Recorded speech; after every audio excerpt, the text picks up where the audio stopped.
In the early 1960s, the federal government needed a pretext to invade Cuba. The Pentagon had an operation called Operation Northwoods, and it was on the table that our military would attack certain cities within the United States and make it look like Cuba did it to justify an invasion of Cuba.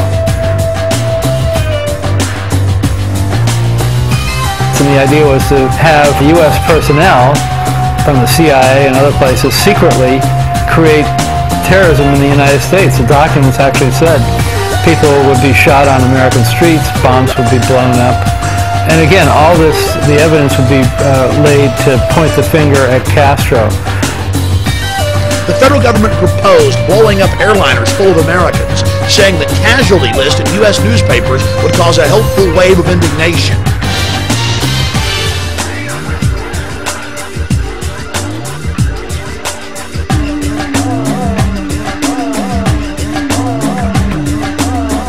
They had a very complex plan where they were going to take an aircraft and load it with CIA people who looked like college students, have it take off from an airport in Miami with a lot of publicity, and then it would quickly, after it got into the air, land at a secret CIA base. At that same time, an identical plane would take off from that CIA base, except this plane would be empty, and it would be remotely piloted from the ground. It was a drone plane that would be very similar to the passenger plane that had just taken off.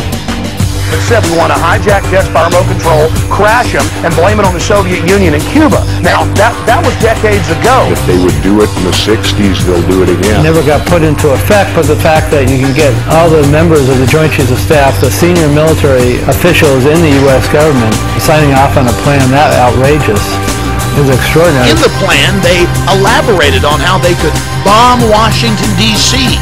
and blame it on Cuba. Attack Marines at Guantanamo Bay using U.S. Army soldiers dressed up as Cubans. Or, they said, just like the sinking of the Maine to get into the Spanish-American War, we could blow up a ship again. Here they are admitting the problem-reaction solution system and how effective it is to motivate the American people to get them behind a war.